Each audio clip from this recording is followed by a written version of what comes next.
नमस्कार दोस्तों, आप सभी का study for UPSC PC channel में स्वागत है। आज का जो वीडियो है अपना वो काफ़ी ज़्यादा इम्पोर्टेंट होगा। किस दृष्टिकोण से मैं बात कर रहा हूँ, कोई भी वीडियो मेरा एवं ही नहीं होता है, बहुत ही डिटेल एनालिसिस होता है किसी भी वीडियो में। आज दो चीज़ों पर हम लोग मुख्य रूप से बात करेंगे।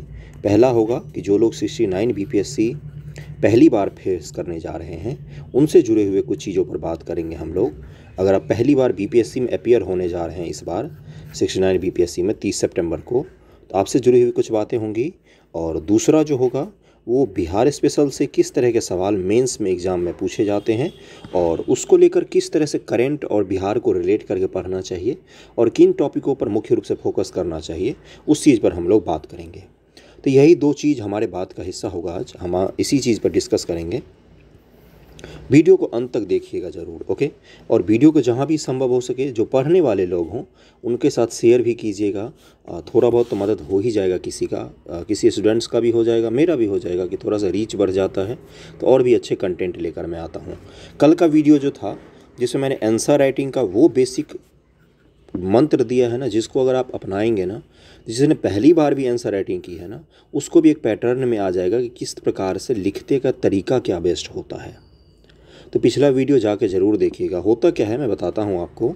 मेंस एग्जामिनेशन में 3 आवर में आपको पेपर कंप्लीट करना होता है। तो अगर आप यहाँ पर जो आप घर पर लिखते हैं या अपने कोचिंग में लिखते हैं या जहाँ से जो भी प्रैक्टिस करते हैं आप, अगर यहाँ पर आप टाइम बाउंडेशन बना के अगर जल्दी में जो टाइम बाउंडेशन होता है तो जल्दी में लिखते हैं आप लोग, उसमें अगर आप साफ़ और सुंदर लिखना नहीं सीख जाएंगे, प्रैक्टिस नहीं हो जाएगा आपका कि जल्दबाजी में भी आपके हैंड राइटिंग ना बिगड़ते हों, आपका लिखने का तरीका ना बिगड़ता हो, हिंदियों में अशुद्धियाँ ना होती हो, तो ये चीज़ आपका एग्जामिनेशन में बहुत ज़्यादा मदद करता है। क्योंकि लिखने का तरीका एग्जामिनेशन में थोड़ा सा मेंस में जल्दबाजी के कारण अलग हो जाता है। कई बार तो अपनी हैंड राइटिंग नहीं पढ़ी जाती है, इतनी ख़राब हो जाती है। तो इसीलिए हमेशा बोलता हूँ कि परफेक्शन होना चाहिए आंसर राइटिंग में, परफेक्शन पर ध्यान देना चाहिए। ऐसा नहीं होना चाहिए क्वालिटी आंसर नहीं लिख रहे हैं लेकिन दिन में 10 लिख रहे हैं, ऐसा कोई ज़रूरत नहीं होता है। दिन में 2 आंसर लिखिए लेकिन वो उसकी क्वालिटी जो होती है ना वो अलग लेवल की होनी चाहिए। इसी चीज़ पर फोकस कीजिएगा। क्वालिटी यहाँ पर ज़्यादा मायने रखता है क्वांटिटी से, इस चीज़ का ध्यान रखिएगा। क्योंकि अगर आपका जो शॉर्ट आंसर होगा उसमें तो आपका स्पेस छोड़ा हुआ रहेगा, 1 पेज का स्पेस रहेगा, उसी में लिखना है, तो उसमें क्वालिटी जितने ज़्यादा आप लिख पाएंगे अच्छी, उतना ही अच्छे आपको मार्क्स मिलते हैं। 69 बीपीएससी जो लोग पहली बार देंगे उनकी बात कर लेते हैं थोड़ा सा।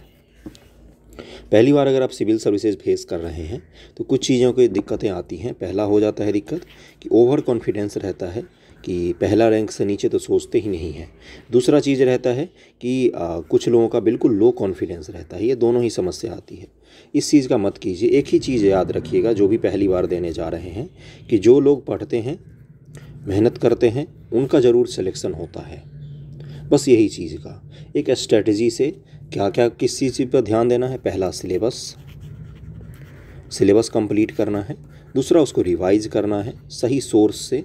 ऐसा नहीं होगा आप कदापि कि आप फैक्ट्स पढ़ के जाएंगे और आपका सिलेक्शन हो जाएगा, ऐसा नहीं होगा। पहले भी ऐसा नहीं था, अब भी ऐसा नहीं होगा। क्योंकि कट ऑफ भले ही लो जाए लेकिन उसमें फैक्ट्स के साथ साथ कॉन्सेप्चुअल क्वेश्चन भी रहेंगे, पीटी में भी, मेंस में भी। तो इसलिए मैं कह रहा हूँ सिलेबस को सबसे पहले पढ़ने की कोशिश कीजिएगा। पूरा सिलेबस पढ़ना है, हिस्ट्री का, पॉलिटी का, ज्योग्राफी का, साइंस का, पूरा सिलेबस पढ़ना है। उसके बाद उसको ढंग से रिवाइज करनी है। फिर हमें टेस्ट सीरीज, रिवीजन के साथ साथ एमसीक्यू, टेस्ट सीरीज सब कुछ लेकर साथ में चलना है और उसके बाद एग्जामिनेशन देना है और एग्ज़ाम को क्लियर कर जाना है। यही मुख्य रूप से प्रोसेस होता है। रिजल्ट की मत सोचिएगा। कई सारे लोग एग्ज़ाम के जिस दिन पहले दिन से तैयारी शुरू करते हैं उसी दिन से रिजल्ट की सोचने लग जाते हैं। ऐसा मत कीजिएगा। रिजल्ट पर नहीं, अभी प्रोसेस पर फोकस रखना है मुख्य रूप से कि प्रोसेस हम क्या सही फॉलो कर रहे हैं या नहीं कर रहे हैं, सही दिशा में जा रहे हैं या नहीं जा रहे हैं। रिजल्ट तब होता है जब आप एग्जामिनेशन देते हो। अभी आपने एग्ज़ाम नहीं दिया है तो रिजल्ट अच्छा होगा बुरा होगा उस पर मत सोचिएगा। रिजल्ट जिस दिन आ नहीं जाता है तब तक किसी को रिजल्ट नहीं पता होता है। कई सारे लोगों को भ्रम रहता है कि 115 आ रहे हैं, आंसर से मिलाने के बाद भी 110 आ रहे हैं। पता चलता है जो ऑफिशियल आंसर किया आता है तो उनका धराम से गिर जाता है, या आंसर या जब रिजल्ट जारी कर होता है पता चलता है 2 नंबर से रह गए। इसलिए रिजल्ट आपको तब तक नहीं पता चलेगा जब तक रिजल्ट आ नहीं जाता है। तो उस पर ध्यान ही क्यों देना। किस चीज़ पर ध्यान दें अभी हम? मुख्य रूप से अभी पढ़ने पर फोकस कीजिएगा, अधिक फोकस कीजिएगा। जो भी पढ़ते हैं उसको ध्यानपूर्वक अच्छे से पढ़िएगा, पूरे मन के साथ समझ कर पढ़ने की कोशिश करना है। पढ़ने के बाद हमें क्या करना है? लिखना है उससे जुड़े हुए सवालों को, जिससे आपका क्या क्या तैयार हो जाता है। एक बार जब आप किसी टॉपिक को लिखते हैं, जैसे मान लीजिए आपने मूल अधिकार को लिखा है, तो मूल अधिकार से जुड़े हुए आपके फैक्ट्स भी तैयार होते हैं और उससे जुड़े हुए आपके कॉन्सेप्ट भी रिवाइज होते हैं। इस चीज़ का ध्यान में रखना है आपको। पढ़ना है, लिखना है, फिर उसको रिवाइज करना है और इस प्रोसेस को तब तक करना है जब तक एग्ज़ाम आपका क्लियर नहीं हो जाता है। यही प्रोसेस होता है। तो आपके हाथ में रिजल्ट नहीं है, प्रोसेस है, उसी पर फोकस कीजिए, केवल और केवल उसी पर। ओके, ये चीज़ क्लियर हो गया।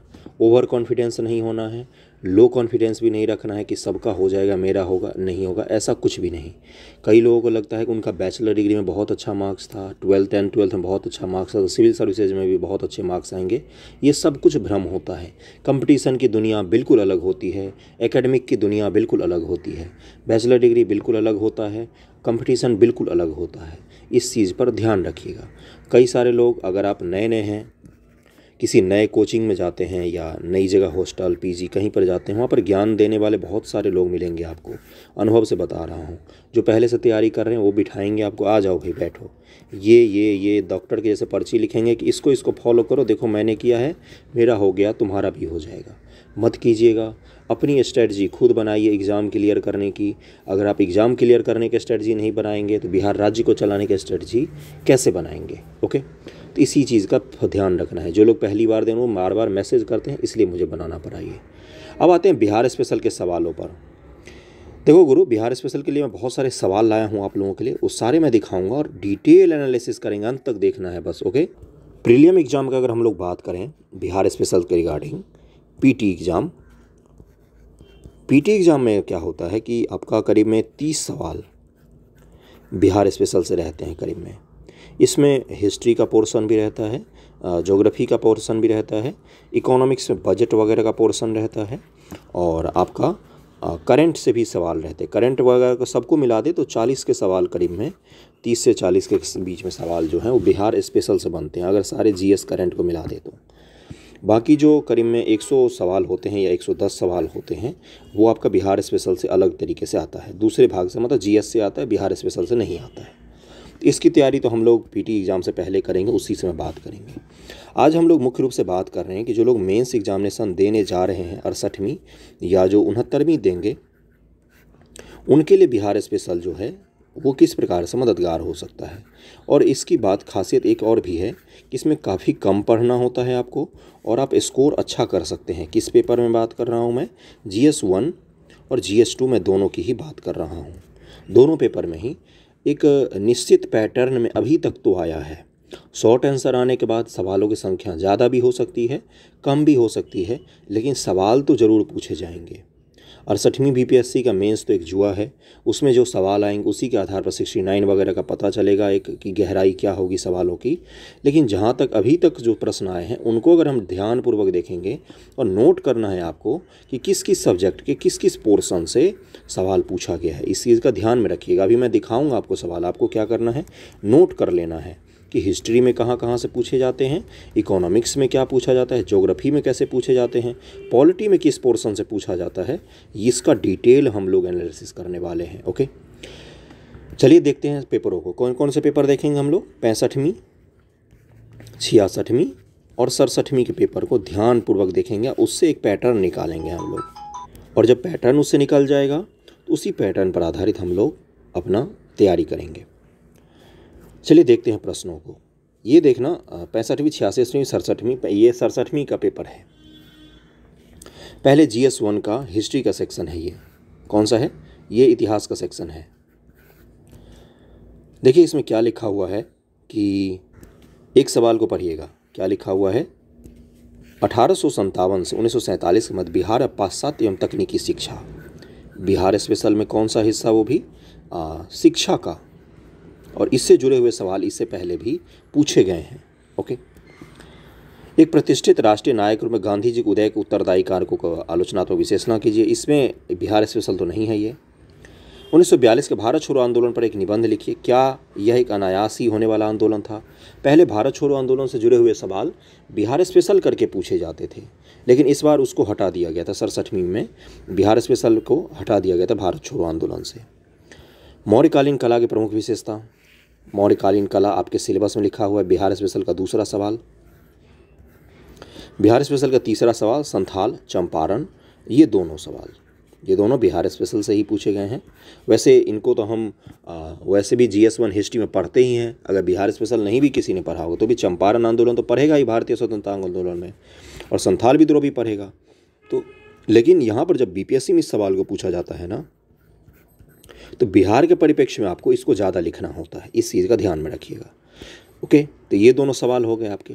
3 सवाल पूछे गए GS1 में 67वीं BPSC में बिहार स्पेशल से। अगले सवाल पर चलते हैं। क्वाड, और ये दूसरा सेक्शन पता ही आपको क्या रहता है। दूसरा सेक्शन करंट का रहता है। क्वाड पूछा था, लेकिन इसमें बिहार स्पेशल का अगर आप देखेंगे तो आपको एक भी सवाल नहीं मिलेगा। अगले साल के पेपर पर आते हैं। इसमें क्या पूछा है? 1857 के बिहार के क्या कारण थे? एक सवाल। दूसरा सवाल बिहार पाश्चात्य शिक्षा। देखो, तीसरा सवाल स्वामी सहजानंद किसान सभा आंदोलन। तीसरा सवाल राम मनोहर लोहिया जयप्रकाश नारायण के सामाजिक आर्थिक चिंतन। ये बिहार स्पेशल से तो नहीं है, लेकिन इस तरह के सवाल पूछे गए हैं। पाल कला, ये भी बिहार स्पेशल से नहीं है। राजेंद्र प्रसाद राष्ट्रीय आंदोलन, जाति धर्म पर गांधी जी के बिहार में दलित आंदोलन। 4 सवाल हो गए अपने। उसके बाद से क्या है? कोविड-19 वाला है, विश्व खुशहाली वाला आ गया। उसके बाद से देखिए एक सवाल और है जहाँ से बिहार स्पेशल पूछा गया था, वो है ये सवाल कि भारतीय राजनीति दलीय व्यवस्था राष्ट्रोन्मुखी न होकर व्यक्ति उन्मुखी है। इस तथ्य को बिहार राज्य के परिप्रेक्ष्य में स्पष्ट कीजिए। जो भारत के राजनीतिक व्यवस्था है वो बिहार के परिप्रेक्ष्य में भी पूछा है आपसे कि व्यक्ति उन्मुख है, इसको स्पष्ट करने के लिए बोला गया है आपसे। तो इस तरह के सवाल पूछे जाते हैं। सवाल के पैटर्न को समझ रहे हैं आप। पॉलिटी, किसमें? पॉलिटी में करंट से रिलेट करके पूछा जाता है। हिस्ट्री में जो सिलेबस है, जो विद्रोह वगैरह दिए हुए हैं, केवल उसी से जुड़े हुए सवाल पूछे गए हैं। एक बार अभी तक पूछा गया JP और राम मनोहर लोहिया के बारे में, वो बिहार स्पेशल का तो नहीं है। उसको तो हम लोग वैसे भी पढ़ते हैं स्वतंत्रता आंदोलन में कि उनका चिंतन क्या था। समाजवादी के बड़े चिंतक हैं ये दोनों, इसलिए समाजवादी धारा का जहाँ भी सरकार होता है या सरकार नहीं भी होता है तो भी इनसे जुड़े हुए सवाल पूछे ही जाते हैं। राम मनोहर लोहिया और जयप्रकाश नारायण, ये दोनों समाजवादी धारे के नेता हैं, इनसे जुड़े हुए सवाल पूछे जाते हैं। और तो अगर करंट अफेयर में देखेंगे आप तो इस तरह के सवाल और नहीं पूछे गए हैं। अगले साल के पेपर पर चलते हैं और भी पेपर में देखते हैं। ई शासन से जुड़ा हुआ सवाल पूछा गया है। ई शासन को लागू करने में बिहार की स्थिति का वर्णन कीजिए। ई शासन क्या होता है? ई शासन ऐसे काम करता है, यहाँ पर लोग हैं, ये गवर्नमेंट है, यहाँ पर लोग हैं, ये भारत के नागरिक हैं। गवर्नमेंट इन तक पहुँचने के लिए जब इलेक्ट्रॉनिक साधनों का उपयोग करती है, वही तो होता है ई शासन। ई शासन का मतलब तो यही होता है। ये तो पॉलिटी का सबसे इंपॉर्टेंट चैप्टर में से एक है। इससे जुड़े हुए सवाल आप लोगों से पूछे गए हैं। ओके, यानी कि किससे रिलेट करके पूछा इन्होंने? करंट को रिलेट किया, किससे? पॉलिटी से रिलेट किया है। ओके, ई शासन का एग्जाम्पल कौन कौन सा हो गया? जैसे ई गवर्नमेंट पोर्टल है, बहुत सारे पोर्टल है, जैसे डिजिटल ऐप भारत सरकार ने बहुत सारे बनाए हैं। जैसे आप आधार वगैरह ऑनलाइन बना सकते हो, लाइसेंसिंग से लेकर सब कुछ जो ऑनलाइन ही मिलता है। सिंगल विंडो सिस्टम बनाया जा रहा है अलग अलग चीज़ों को, ये सब किस में आ जाता है? ई शासन में आ जाता है। ओके, FIR वगैरह ऑनलाइन लॉन्च कर सकते हैं। उसके बाद से देखिए इस सवाल को, इकोनॉमिक्स के सवाल में दिखा रहा हूँ, यानी कि GS2 में बिहार स्पेशल जुड़े हुए सवाल अधिक पूछे गए हैं करंट से रिलेट करके। GS1 में तो हिस्ट्री का पोर्शन है। अब संथाल को आप बिहार स्पेशल कैसे बोल सकते हो? चंपारण को आप बिहार स्पेशल कैसे बोल सकते हो? 1942 का जो भारत छोड़ो आंदोलन पूछता है, हाँ, उसमें एक क्लॉज जोड़ देता है कि बिहार का परिप्रेक्ष्य में बताइए। तो उसमें आपको फिर पटना में जो घटनाएं हुई वो बताना पड़ता है, या अलग अलग जगह पर जो घटनाएं हुई 1942 के दौरान उसको बताना पड़ता है। बाकी तो 1942 का जो आंदोलन है भारत छोड़ो आंदोलन, सिर्फ बिहार स्पेशल तो नहीं है वो, उसमें एक क्लॉज जोड़ सकता है बिहार स्पेशल का। उसी प्रकार से देखिए यहाँ पर क्या पूछा है, 1991 की समृद्धि एवं उत्पादकता की प्रवृत्ति की व्याख्या कीजिए भारतीय कृषि में। इंडियन एग्रीकल्चर में 1991 से समृद्धि एवं उत्पादकता की व्याख्या कीजिए। बिहार, फिर उसमें जोर दिया बिहार कृषि उत्पादन और उसकी उत्पादकता को बढ़ाने के लिए क्या व्यवहारिक उपाय किए जाने चाहिए। उसके बाद उसमें बिहार का थोड़ा सा जोड़ दिया गया। इकोनॉमिक्स का सवाल है ये। अगला अगर हम लोग देखेंगे, अगला सवाल क्या है कि भारत में आर्थिक सुधारों के बाद के काल में आर्थिक नियोजन की प्रासंगिकता की विवेचना कीजिए। इस संदर्भ में समझाइए किस प्रकार राज्य और बाजार देश के आर्थिक विकास में एक सकारात्मक भूमिका निभा सकते हैं। ये सवाल बिहार स्पेशल से नहीं है। अगला सवाल देखिए क्या है कि सूक्ष्म लघु उपक्रम की नई परिभाषा बताइए। एमएसएमई की नई परिभाषा बताना था, इसमें भी बिहार स्पेशल से नहीं पूछा गया है। यहाँ पर देखिए इकोनॉमिक्स में क्या पूछा कि बिहार के तीव्र आर्थिक विकास में मुख्य बाधाएं क्या हैं, इन बाधाओं को किस प्रकार से दूर किया जा सकता है। ये किससे जुड़ा हुआ सवाल है? ये पूरी 100% बिहार स्पेशल से पूछा हुआ सवाल है। यानी कि अभी तक इकोनॉमिक्स, पॉलिटी, इन सेक्शनों में हमें ज़्यादा सवाल मिले हैं बिहार स्पेशल से। अगला सवाल पर चलते हैं कि वर्तमान परिदृश्य में देश के प्रमुख मुद्दे हैं बढ़ती हुई जनसंख्या, उच्च स्वास्थ्य जोखिम, घटते हुए प्राकृतिक संसाधन, ये सब बोला है। ये भी बिहार स्पेशल से आपका नहीं पूछा गया है। उसके बाद सवाल है बिहार लगातार बाढ़ और सूखे की प्राकृतिक आपदाओं का सामना करता रहता है। इन आपदाओं का पूर्वानुमान, प्रबंधन, विज्ञान प्रौद्योगिकी की क्या भूमिका हो सकती है? बिहार के आपदा प्रबंधन और ज्योग्राफी को जोड़कर एक सवाल पूछा गया है आपसे। आपदा प्रबंधन से एक सवाल जरूर पूछा जाता है, उसमें मुख्य रूप से बिहार पर फोकस किया जाता है। कोविड-19 की स्थिति के बारे में पूछा है, लेकिन इसमें बिहार से संबंधित सवाल नहीं पूछा गया है। भारतीय राज्य के असमान विकास के कई सामाजिक, आर्थिक या राजनीतिक समस्याओं को जन्म दिया है। बिहार के विशेष संदर्भ के कथन में आलोचनात्मक विश्लेषण कीजिए। यानी कि भारत सरकार की जो क्षेत्रीय रूप से भारत में जो क्षेत्रीय असमानता है उसको किससे जोड़ा है इन्होंने? उससे जोड़ा है बिहार से, इसने उसको जोड़ा है बिहार से, और उससे फिर सवाल आपका पूछा गया है। यानी कि बिहार के विशेष संदर्भ में आपको क्या बताना है कि असमान विकास की कई सामाजिक, आर्थिक, राजनीतिक समस्याओं को जन्म दिया है। असमान विकास जो है, जैसे भारत का पश्चिमी हिस्सा है, गुजरात हो गया और महाराष्ट्र हो गया, राजस्थान का भी कुछ इलाका हो गया, ये सब थोड़े से इंडस्ट्रियल बेस्ड हैं। जबकि जो भारत का पूर्वी इलाका है, जैसे बिहार हो गया, उत्तर प्रदेश का पूर्वी उत्तर प्रदेश हो गया, इन सब इलाकों में इंडस्ट्री की कमी है, विकास की अभी भी कमी है और विकसित नहीं है। तो क्या बोला है कि इसके आधार पर राजनीतिक और क्षेत्रीय समस्याएं कौन कौन सी जन्म हुई हैं, उसके बारे में बताना है। बिहार के विशेष संदर्भ में आपको बताना है इसको। ये मुख्य रूप से बिहार के और भारत दोनों के क्षेत्रीय असमानता से कौन कौन सी समस्याएं उपजी हैं, उसके बारे में आपको लिखना था इस सवाल में। तो ये बिहार स्पेशल हो गया, कोर बिहार स्पेशल हो गया। ये तो भारत की संसद राष्ट्रीयकरण का एक प्रभावी मंच विवेचना कीजिए। उसके बाद एक सवाल देखिए, बिहार सरकार को 19-20 के आर्थिक सर्वेक्षण सीधा कहाँ से पूछ लिया? बिहार के इकोनॉमिक सर्वे से। यह क्या आ गया कि गत 3 वर्षों में बिहार की विकास दर भारत की विकास दर से अधिक रही है। अर्थव्यवस्था के किन क्षेत्रों ने इस प्रगति में योगदान किया, वर्णन कीजिए। ये बोला गया इकोनॉमिक सर्वे में कि भारत का जो ग्रोथ रेट है मान लो 5%, तो बिहार का ग्रोथ रेट उससे ज़्यादा है, यानी 7% से 8% के बीच में है बिहार का ग्रोथ रेट। तो ये पूछा गया कि कौन कौन से अर्थव्यवस्था के ऐसे क्षेत्र हैं जिसके कारण बिहार की ग्रोथ रेट जो है वो भारत सरकार से ज़्यादा है। तो इसके बारे में आपको लिखना था। ये अगर इकोनॉमिक सर्वे जो पढ़ के नहीं जाएंगे वो इस सवाल को छू भी नहीं सकते हैं, गलत करके आ जाएंगे। लिखना ही नहीं चाहिए अगर नहीं आ रहा है तो। ओके, अगले सवाल पर चलते हैं। देखिए फिर क्या पूछा, बिहार में व्याप्त आर्थिक और सामाजिक विषमताओं का मुख्य कारण क्या है? ये भी बिहार स्पेशल से जुड़ा हुआ सवाल हो गया, कोर सवाल हो गया ये भी। उसके बाद से देखिए फिर क्या पूछा है, जननांकी लाभांश से क्या समझते हैं? यूएनएफपी की रिपोर्ट के अनुसार भारत विशेष रूप से बिहार को इसके लाभ उठाने का अवसर किस समय तक प्राप्त होंगे? बिहार द्वारा इस संबंध में उठाए गए कदमों का प्रकाश डालिए। जननांकी लाभांश क्या होता है कि काम करने वाले लोग आपके पास कितने ज़्यादा हैं, युवा जनसंख्या कितने ज़्यादा है। आश्रित जनसंख्या कौन सी होती है?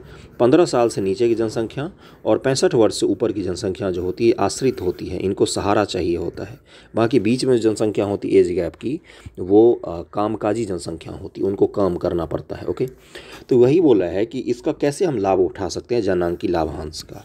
ये बिहार और भारत दोनों के संदर्भ में पूछा गया है, बिहार स्पेशल से पूछा गया ये सवाल है। अगला सवाल देखते हैं कि मानव विकास का मापन कैसे किया जाता है? मानव विकास कार्यसूची को प्राप्त करने के लिए बिहार सरकार की 7 प्रतिबद्धताएं क्या है? 7 निश्चय जो योजनाएं थी बिहार सरकार की, उससे जुड़ा हुआ सवाल पूछा गया। 65वीं 66वीं सबका पेपर मिक्स है। उसके बाद से क्या बोला गया है, यहाँ पर देखिए वर्तमान में अनेक राष्ट्र वैज्ञानिक, ये तो अपने बिहार से है ही नहीं। मेक इन इंडिया है, ये भी बिहार से नहीं है। विगत कई वर्षों बाढ़ और सूखे की स्थिति ने बिहार राज्य के उन्नयन समृद्धि को लगातार प्रभावित किया है। ये भी बिहार स्पेशल से जुड़ा हुआ सवाल पूछा गया आप लोगों से। अब चलते इनका थोड़ा सा एनालिसिस करते हैं, उसके बाद ध्यान से देखेंगे कि क्या क्या सवाल हमें कहाँ कहाँ से क्या क्या प्रिपेयर करना चाहिए। अभी तक जो हमने देखा, अगर हम लोग बात करें इकोनॉमिक्स की, पॉलिटी की, हिस्ट्री की और ज्योग्राफी की, तो इकोनॉमिक्स में सबसे ज़्यादा सवाल पूछे गए हैं बिहार से रिलेटेड, वो भी कहाँ से, करंट से जोड़कर। पॉलिटी में सवाल करंट से जोड़कर बिहार के पूछे गए हैं और राज्यपाल से जुड़े हुए सवाल भी पूछे जाते हैं। हिस्ट्री में तो जो सिलेबस में लिखा है कि 1857 का विद्रोह, चंपारण आंदोलन, संथाल वगैरह, पाल आर्ट, मौर्य आर्ट, उससे अलग सवाल एक भी नहीं पूछा गया है। तो जो सिलेबस में बिहार स्पेशल का टॉपिक GS 1 में लिखा हुआ है उसको तो सबसे पहले तैयार करके अलग रख लीजिए, क्योंकि वहाँ से जुड़े हुए सवाल पूछे जाएंगे। ज्योग्राफी की अगर हम लोग बात करें तो ज्योग्राफी में सवाल कभी भी अकेले नहीं पूछा गया है, जो हमेशा किसके साथ जोड़ा गया है, आपदा प्रबंधन, या तो अगर 67वीं BPSC में एक सवाल को देखेंगे आप तो उसमें क्या पूछा गया है, उसमें भूगोल और इकोनॉमिक्स, इन दोनों को मिक्स करके पूछा गया कि बिहार में कौन कौन से ऐसे खनिज हैं जिनका उत्पादन ज़्यादा किया जाता है और उनका बिहार की इकोनॉमी में क्या योगदान है। तो ये किसका किसका हो गया, ये आपका करंट का इकोनॉमी का भी डेटा पता होना चाहिए और ज्योग्राफी भी पता होना चाहिए, उससे जुड़े हुए सवाल हो गए। तो यानी कि बिहार स्पेशल अब आप कैसे तैयार करेंगे मेंस एग्जामिनेशन के लिए, उसकी बात कर लेते हैं। कम मेहनत करना है, पहली बात इस चीज़ का ध्यान रखिएगा। पॉलिटी में जो आप करंट पढ़ेंगे मेंस एग्जामिनेशन के लिए, अभी से नहीं पढ़ना है, 6 महीने के करंट से रिलेटेड मेंस में पूछे जाते हैं सवाल। तो उस 6 महीने में जो भी आप करंट अफेयर पढ़ेंगे मेंस रिगार्डिंग, उस करंट अफेयर में बिहार को जोड़कर आप पढ़ना शुरू कर दिएगा। जैसे जातिगत चीज़ों को लेकर हुआ, जैसे जातिगत जनगणना है, तो इससे जुड़े हुए सवाल आपको पॉलिटी में पूछे जा सकते हैं। तो बिहार स्पेशल भी हो गया और उसमें थोड़ा सा पॉलिटी का सेक्शन भी आ जाता है। ओके, राज्यपाल से जुड़ा हुआ कोई मुद्दा है, केंद्र राज्य से जुड़ा हुआ कोई मुद्दा है, सांप्रदायिकता से जुड़ा हुआ कोई मुद्दा है, बिहार सरकार कैसे टैकल कर रही है, इससे जुड़े हुए सवाल पूछे जाएंगे। इकोनॉमिक्स में 2 ही सेक्शन सवाल पूछे जाते हैं, एक है इकोनॉमिक सर्वे, इसके डेटा पर आधारित सवाल मेंस एग्जामिनेशन में पूछे जाते हैं, और दूसरा है आपका योजना से जुड़े हुए सवाल आपसे पूछे जाते हैं मेंस एग्जामिनेशन में बिहार स्पेशल में। और तीसरा अगर बोलें तो भारत सरकार अगर ने कुछ कदम उठाया है, वैसे पूछा तो नहीं जाता लेकिन इन्हीं से डेटा की मदद से आप लिखेंगे। जैसे रोज़गार के बारे में उससे ने आपसे पूछा कि भारत सरकार ने कौन कौन से रोज़गार के कदम उठाए हैं, बिहार के परिप्रेक्ष्य में बताइए कि बिहार सरकार को क्या क्या सुधार करना चाहिए। तो वहाँ पर भी आप इकोनॉमिक सर्वे के डेटा, बजट के डेटा की मदद से ही उस सवाल को भी लिखेंगे। तो यानी कि बिहार का अगर आप मेंस देने जाएंगे उससे पहले जो इकोनॉमिक सर्वे आएगा उसी में से आपका सबसे अधिक सवाल बनेगा। इकोनॉमिक सर्वे जो फरवरी में आया है उसका नोट्स बनाकर अलग से रख लीजिएगा, उसके इंपॉर्टेंट टॉपिक को, वहीं से सवाल आपके मेंस में पूछे जाएंगे। जैसे उसमें अगर इकोनॉमिक सर्वे में दिया रहता है, उद्योग धंधों का अलग चैप्टर रहता है, कृषि में कौन कौन सी प्रगति हुई है उसका अलग से चैप्टर रहता है, और विनिर्माण के सेक्टर में कौन कौन सी प्रगति हुई है उसका अलग से सेक्टर रहता है। और इन तीनों को नोट्स बनाकर आपको अच्छे से रखना पड़ेगा, सिर्फ फैक्ट का नहीं, बिहार सरकार ने क्या क्या बोला है, क्या क्या लक्ष्य रखे हैं, कौन कौन सी चीज़ें चिंता के विषय हैं, सब कुछ इकोनॉमिक सर्वे में दिया हुआ रहता है। तो PDF डाउनलोड कर लीजिए, उसका ऑनलाइन हिंदी इंग्लिश में है, और उसका नोट्स बनाकर इकोनॉमिक्स का अगर आप रख लेंगे तो इकोनॉमिक्स की तैयारी पूरी संपन्न हो जाएगा। ज्योग्राफी में भी जो भी सवाल पूछे जाते हैं वो आपदा प्रबंधन से रिलेट करके पूछा जाता है। तो आपदा प्रबंधन जैसे बाढ़ से जुड़ी हुई कोई योजना आई है बिहार सरकार के लिए, सूखा प्रबंधन किस प्रकार से कर रही है, भूकंप के प्रति के लोगों को कैसे जागरूक कर रही है, इन 3-4 मुद्दों को अगर आप तैयार कर लेंगे तो आपका हो जाएगा। बाकी इकोनॉमिक्स में गरीबी, बेरोजगारी और भी अगर कृषि से जुड़े हुए मुद्दे हैं, ये सब तो आपको पता होने चाहिए। इसके से जुड़े हुए समितियां पता होनी चाहिए, गरीबी की परिभाषा पता होनी चाहिए, बेरोजगारी कितने तरीके का होता है ये पता होना चाहिए, किस सेक्टर में कितना जॉब है, ये सब चीज़ें आपको इकोनॉमिक सर्वे में मिल जाएगा। इसका कारण क्या होता है, निवारण क्या होता है, ये बस पता होना चाहिए। इकोनॉमिक्स में इससे बाहर का सवाल आएगा ही नहीं, शॉर्ट आंसर आए, लॉन्ग आंसर आए, समझ में आ गया चीज़ें। पॉलिटी का भी बता दिया, ज्योग्राफी का भी बता दिया, इकोनॉमिक्स का भी बता दिया। बुक तो आपको पता ही है, हमेशा मैंने बोला है कि बुक से ज़्यादा इकोनॉमिक्स सर्वे आप एक तो पढ़ेंगे। बिहार स्पेशल के लिए KBC नैनो की बुक जो मेंस की आती है वो आपका मदद करेगा। दृष्टि मेंस की जो बुक आती है वो आपका मदद करेगा। इन दोनों में आपको स्टैटिक पोर्शन मिल जाता है। योजनाएं जो बिहार सरकार लॉन्च करती है नई, उस पर अपने नोट्स बनाने की कोशिश किया कीजिए। खुद से सर्च करके बिहार सरकार के वेबसाइट पर, पोर्टल पर जा सकते हैं, या नहीं तो करंट अफेयर में तो हम लोग पढ़ेंगे ही। ओके, बाकी अब एक ही चीज़ का रहा आंसर राइटिंग का। बिहार स्पेशल के आंसर राइटिंग पर फोकस जब भी कीजिएगा तो इकोनॉमिक सर्वे के डेटा को, बजट के डेटा को, बिहार सरकार की योजनाओं को, लक्ष्य क्या रखा है, समस्या कौन कौन सी गवर्नमेंट बता रही है और उसका समाधान क्या क्या निकालने की कोशिश कर रही है, इसी पर फोकस रखिएगा और अपने समाधान। इससे बाहर के सवाल आते ही नहीं हैं, इससे बाहर के सवाल। ओके, सारा कुछ मैंने क्लियर करके क्रिस्टल क्लियर किया है। गला ख़राब है थोड़ा सा, बाकी कोई दिक्कत होती है, कई सारे लोग पूछते हैं कि आपसे डायरेक्ट कांटेक्ट कैसे करें, तो इंस्टाग्राम ID दिया हुआ रहता है, वहाँ पर आप मुझे मैसेज कर सकते हैं। Okay, thank you so much आप सभी का।